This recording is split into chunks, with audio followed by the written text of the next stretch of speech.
सुप्रभात विद्यार्थियों, मैं डॉक्टर सुधा बुंदेला, प्रवक्ता हिंदी। आज हम कक्षा 12वीं के आरोह भाग 2 गद्य खंड में महादेवी वर्मा जी के द्वारा लिखा गया भक्ति, जो कि एक संस्मरणात्मक रेखा चित्र है, का आज हम जीवन परिचय करेंगे। और उसके पश्चात जीवन परिचय होने के बाद हम महादेवी वर्मा के द्वारा लिखित संस्मरणात्मक रेखा चित्र, क्या है बच्चों? संस्मरणात्मक रेखा चित्र, उसका सार करेंगे। और सार करने के पश्चात हम उसके अभ्यास एवं बहुविकल्पीय प्रश्नोत्तर भी करेंगे।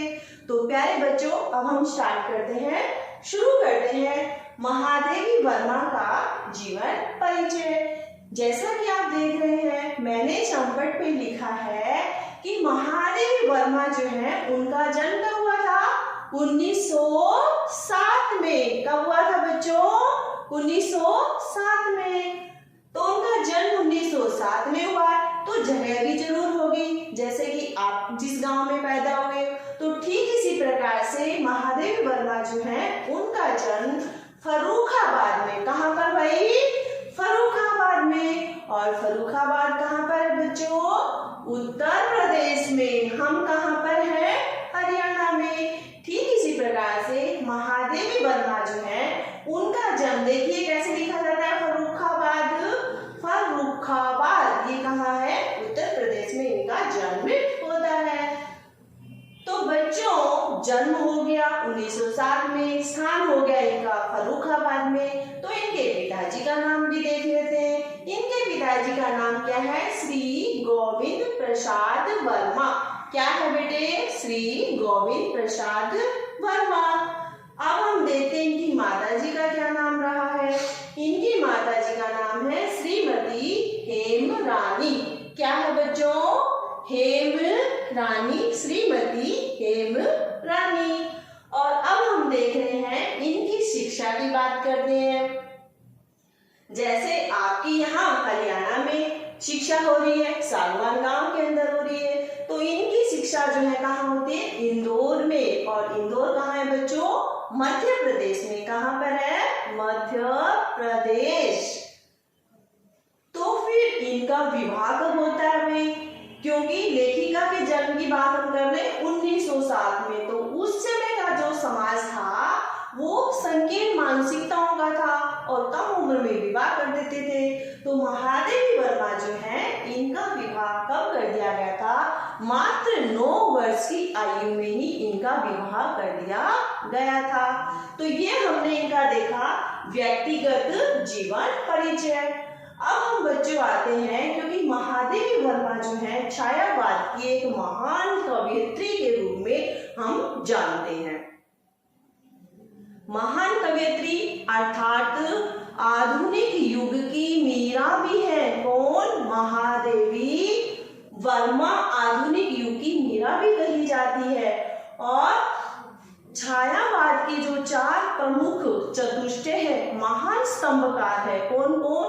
जैसा कि मैंने 10वीं कक्षा में बताया था, जयशंकर प्रसाद, सूर्यकांत त्रिपाठी निराला, सुमित्रानंदन पंत। और महिला में हम बात करते हैं तो कौन है? महादेवी वर्मा। तो महादेवी वर्मा जो है छायावाद की 4 महान हस्तियों में से भी, जिनको छायावाद के 4 प्रमुख स्तंभ कहा जाता है, उनमें भी ये गिने जाते हैं। तो क्योंकि ये वेदना और करुणा की कवयित्री है, किनकी? वेदना और करुणा, जिनमें मानवतावाद के भाव कूट कूट बुके भरे हुए थे। परिणाम के जीवन की जो साहित्यिक परिचय, उसको मैं बहुत ही संक्षिप्त में बताने जा रही हूँ। वो क्या है देखिए, इनको उत्तर प्रदेश विधान परिषद की मनोनीत सदस्य माना गया था। और दूसरा, इनको पद्म भूषण की उपाधि भी दी गई थी। किसने दी थी भाई? राष्ट्रपति ने। किस चीज की उपाधि? पद्म भूषण की उपाधि से भी सम्मानित किया गया था राष्ट्रपति के द्वारा। और इसके अलावा 1983 में इनकी जो यामा पत्रिका है, यामा पुस्तक है, उसके लिए इन्हें ज्ञानपीठ पुरस्कार से भी सम्मानित किया गया था। और इसके अलावा हिंदी साहित्य सम्मेलन जो हुआ था, उसमें इनको 2 पुरस्कारों से नवाजा गया था। कौन कौन मंगला प्रसाद पारितोषिक एवं शेक्सपियर पुरस्कार। कौन से थे बच्चों वो? मंगला प्रसाद। जैसे मंगल नाम होता है ना किसी बच्चे का भी होता है और वार का नाम भी होता है, तो यहाँ पर क्या नाम है उनका? मंगला प्रसाद पारितोषिक एवं शेक्सपियर पुरस्कार। इन दोनों पुरस्कारों से महादेवी वर्मा जो है उनको सम्मानित किया गया था। और कुछ इनकी मुख्य रचनाएं हैं, काव्य रचनाएं जिनका हम हल्का सा जिक्र करेंगे। वो क्या है? नीरजा, निहार, रश्मि, यामा और दीपशिखा। ये चारों क्या नाम लग रहे हैं? लड़कियों के नाम लग रहे हैं। तो इनको हम तो कैसे रख सकते हैं? नीरजा, निहार, रश्मि, दीपशिखा और यामा। क्या नाम है? नीरजा, निहार, रश्मि, यामा, दीपशिखा। और एक और क्या है रचना?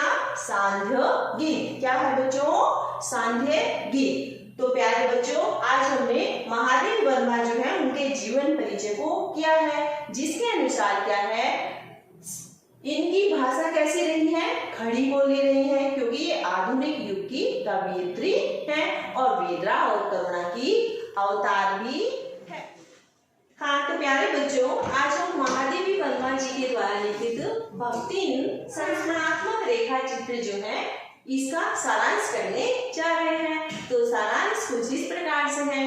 महादेवी वर्मा ने भक्तिन के जीवन को 4 भागों में बांट दिया है, अर्थात जीवन को 4 हिस्सों में बांट दिया है। कैसे? सबसे पहला जो भाग है उनका क्या है? माता पिता एवं विवाह का वर्णन। माता पिता एवं विवाह का वर्णन। तो हम देखते हैं भक्तिन कौन थी। तो सर्वप्रथम हम देखते हैं कि भक्तिन जो है इलाहाबाद की झूसी में एक सुरमा की इकलौती बेटी थी। इकलौती बेटी थी तो यानी कि बड़े ही लाड प्यार से वो पली हुई थी। और लेकिन फिर भी 5 वर्ष की आयु में ही भक्तिन का विवाह कर दिया गया और 9 वर्ष की आयु में भक्तिन का गोना भी कर दिया गया है। गोना क्या होता है? जब पहले विवाह कर दिया जाता है और गोना थोड़ा सा बड़ी उम्र लड़की की होती है तो उसका गोना कर देते हैं। तो यहाँ पर भी जो है महादेवी वर्मा दिखाती हैं कि भक्तिन जो है उसका 9 वर्ष की, ओनली कितनी? 9 वर्ष की आयु में गोना कर दिया गया था, अर्थात अब वो अपने ससुराल जाने लग गई थी। तो अब हम देखते हैं कि भक्तिन का विवाह भी हो गया, गोना भी हो गया, लेकिन उनकी माता जो थी जब वो कम उम्र में थी तभी उनकी माता की मृत्यु हो गई और पिता जो थे भक्तिन के विवाह के पश्चात अस्वस्थ रहने लगे, बीमार रहने लगे थे। लेकिन जो विमाता थी, विमाता ने बिल्कुल भी समाचार नहीं दिया भक्तिन को कि उसके पिता की तबीयत खराब है, पिता अस्वस्थ है। क्यों? क्योंकि विमाता बिल्कुल नहीं चाहती थी कि कहीं उसके पिता उसके नाम जमीन जायदाद न लिख डाले। इसी डर के कारण उसने अपनी पुत्री को नहीं बताया। अब क्या होता है बेटा, भक्तिन जो है उसके पिता की मृत्यु हो जाती है क्योंकि वो बीमार थे और जब मृत्यु हो जाती है तो मृत्यु का समाचार भक्तिन की विमाता भक्तिन को नहीं देती है। यहाँ तक कि भक्तिन की माँ ही नहीं, विमाता ही नहीं, विमाता अर्थात सौतेली माँ। क्या होता है विमाता? सौतेली माँ। तो सौतेली माँ तो जिक्र करती नहीं है, बल्कि इसकी भक्तिन की जो सास है वो सास भी जो है भक्तिन को ये नहीं बताती कि उसके पिता की मृत्यु हो गई है। और क्यों नहीं बताती? क्योंकि वो नहीं चाहती कि उसके घर में रोना धोना हो, अपशकुन हो। ऐसी गलत अंधविश्वासी भावना रखते हुए उसकी सास भी भक्तिन को नहीं बताती है, जो भक्तिन को ये कहकर मायके भेजा जाता है कि उसके मायके गए हुए बहुत समय हो गया, क्यों न वो जाकर अपने पिता से, माता से मिलाए। बच्चों, अगर किसी भी लड़की से ये कहा जाए कि उसे मायके जाना है और कोई अचानक कह दे तो लड़की जो है हमेशा ही साज श्रृंगार करती है, तैयार होती है। तो ऐसे ही क्या होता है, भक्तिन तैयार होती है और बड़ी खुश होती है, लेकिन वो चल पड़ती है और जब वो जाती है तो उसे पता चलता है लोगों की निगाहों से, लोगों के दृष्टिकोण से कि कुछ न कुछ गलत हुआ है। जब घर पहुंचती है तो पता चलता है कि उसके पिता की मृत्यु हो चुकी है, उसके पिता का देहावसान हो चुका है। अब भक्तिन जो है बहुत दुखी होती है, बहुत पीड़ित होती है, बिलबिलाने लगती है, रोने लगती है और विमाता से किसी प्रकार की बातचीत के बिना ही, जैसे कि कोई भी लड़की ऐसा करेगी, ऐसा ही करते हुए वो अपने घर ससुराल वापस लौट आती है। जब वो ससुराल आती है तो उसका गुस्सा 7वें आसमान पर था, अर्थात वो अपनी सास से भी क्रोधित थी तो अपने पति से भी बच्चों क्रोधित थी। पिता सास को तो क्या करती है, खरी खोटी सुनाती है और जो पति है उस पर जो है अपने गहने, अपने आभूषण निकाल निकाल करके फेंकती है, मारती है और अपने क्रोध को प्रकट करती है। तो प्यारे बच्चों, हमने क्या देखा कि महादेवी वर्मा ने अपने भक्तिन पाठ में क्या दिखाया कि किस प्रकार से भक्तिन को कम उम्र में ही माता का और पिता का अभाव झेलना पड़ रहा है। अब देखते हैं, कहा जाता है कि धूप के बाद छाया, छाया के बाद धूप, दिन के बाद रात, रात के बाद दिन, सुख के बाद दुख, दुख के बाद सुख आता ही रहता है। तो अब देखते हैं महादेवी वर्मा जो है अपने द्वितीय पड़ाव में किस प्रकार का वर्णन कर रही है कि भक्ति के जीवन में क्या परिवर्तन आता है, खुशियां आती है या गम आता है। तो अभी हम देखते हैं बच्चों क्या है। अब क्या था, क्योंकि भक्ति का विवाह हो चुका है, गोना भी हो चुका है, तो अब भक्तिन के एक साथ लगातार 3 बेटियां, जो कि क्या है, कन्या रत्न है, जो बहुत ही सुंदर होती है। 3 कन्या रत्नों की उत्पत्ति होती है। भाई बेटी भक्तिन को तो बहुत अच्छी लग रही थी, किंतु उनकी सास को और जेठानियों को वो बेटियां नहीं भा रही थी। क्यों? एक तो भक्ति की जो जेठानियां थी उनके क्या थे, लड़के ही लड़के थे। लड़के कैसे थे, काले कलूटे थे। लेखिका क्या कहती है, काले कलूटे नहीं भाई, वो तो काक घुसुंडी जैसे थे। कैसे थे, काक घुसुंडी जैसे। लेकिन काक घुसुंडी जैसे होते हुए भी भक्ति की सास और जेठानियां लड़कों को क्या देती थी, मक्खन, मलाई, मट्ठा खाने को देती। किंतु भक्ति के क्या थी भाई, 3 बेटियां थी, उन बेटियों को क्या दिया जाता, काला गुड़, बाजरा, चना आदि की सूखी रोटियां खाने को दी जाती थी, अर्थात उनमें भेदभाव किया जाता था।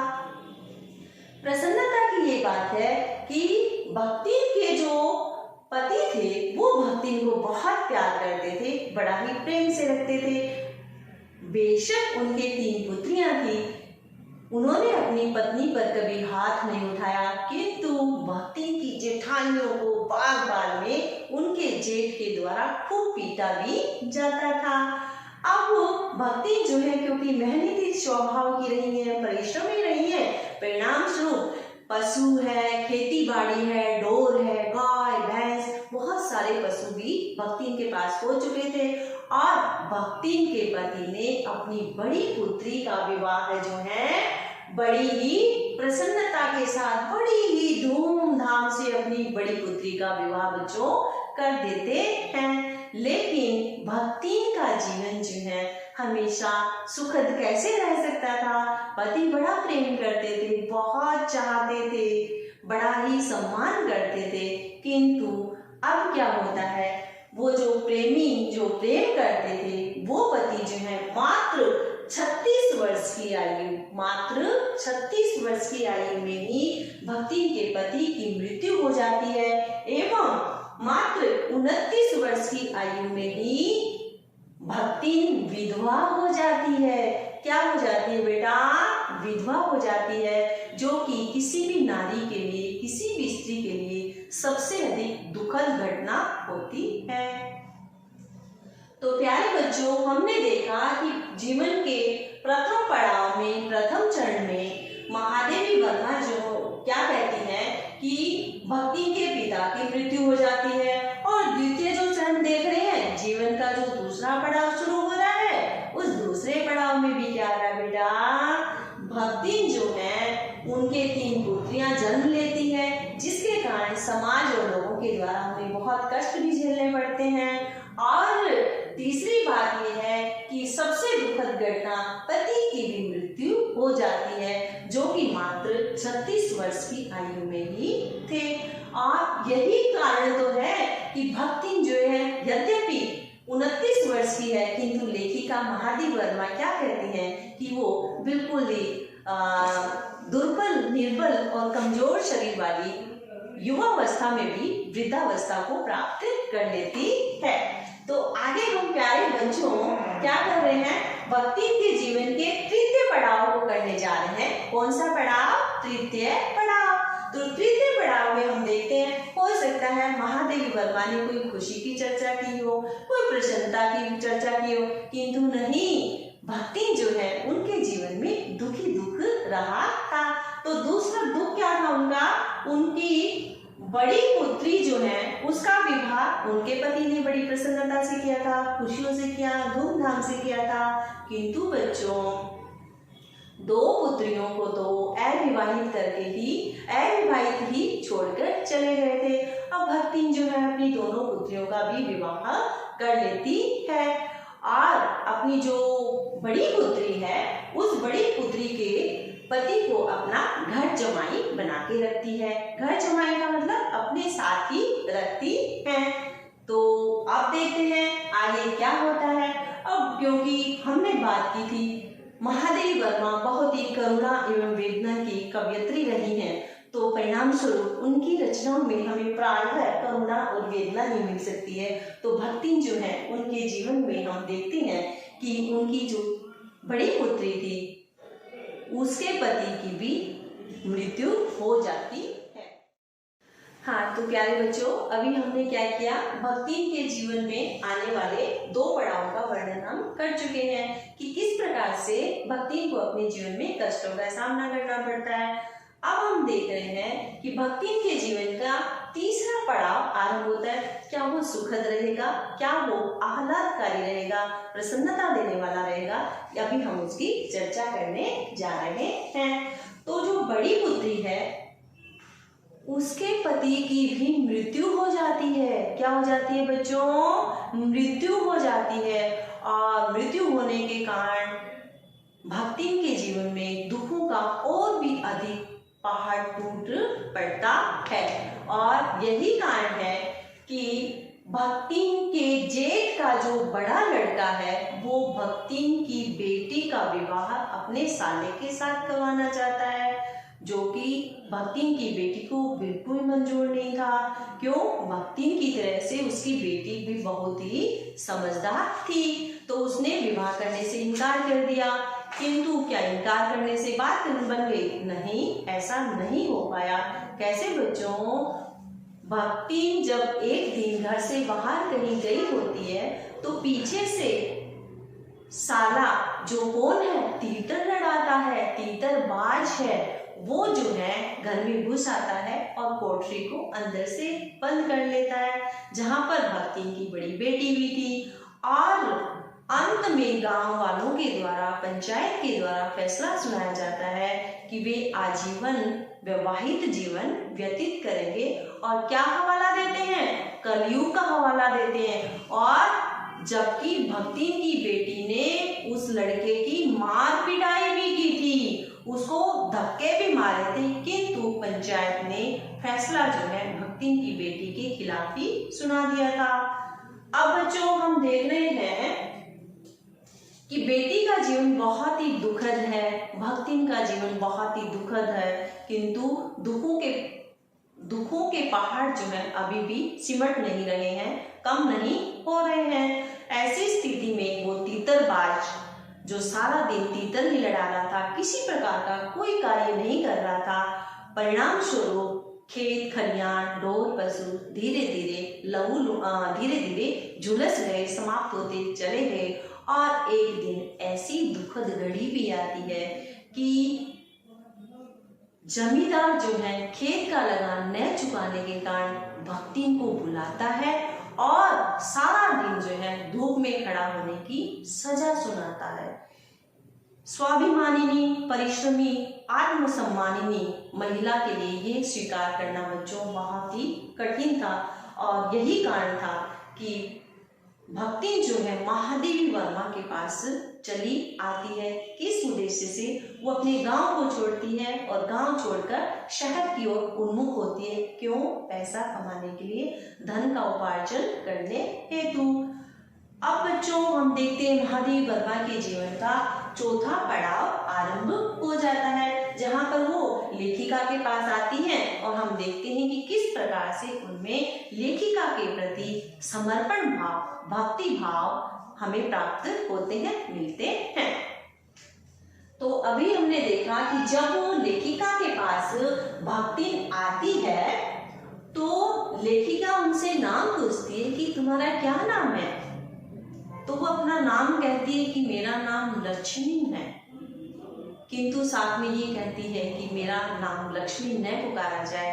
लेखिका अंदाजा लगाती है कि शायद वो ऐसा इसलिए सोचती थी क्योंकि लक्ष्मी का अर्थ धन होता है, समृद्धि होता है, ऐश्वर्य होता है।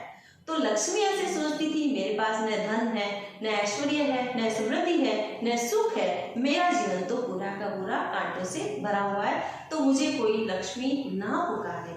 परिणाम स्वरूप क्योंकि महादेवी वर्मा आरंभ में बताते हैं कि बहुत ही दुबले शरीर वाली, छोटे कद वाली एक जो महिला है जिसका नाम लक्ष्मी है, महादेवी वर्मा उसके व्यक्तित्व को देखकर, उसके पहनावे को देखकर, वो गले में कंठी माला को धारण किया हुआ देखकर महादेवी वर्मा तुरंत ही उनका नामकरण भक्तिन कर देते हैं। तो प्यारे बच्चों, महादेवी वर्मा ने लक्ष्मी के स्थान पर जो भक्तिन नामकरण किया है वो किस लिए किया है? उनके गले में जो पहनी हुई कंठी माला थी, उस कंठी माला को देखकर के ही महादेवी वर्मा ने उनका नामकरण भक्तिन किया था। और जैसे ही भक्तिन नामकरण दिया गया, लक्ष्मी जो है बहुत प्रसन्न हो गई, गदगद हो गई, उन्हें ये अपना नाम बहुत ही अधिक पसंद आता है।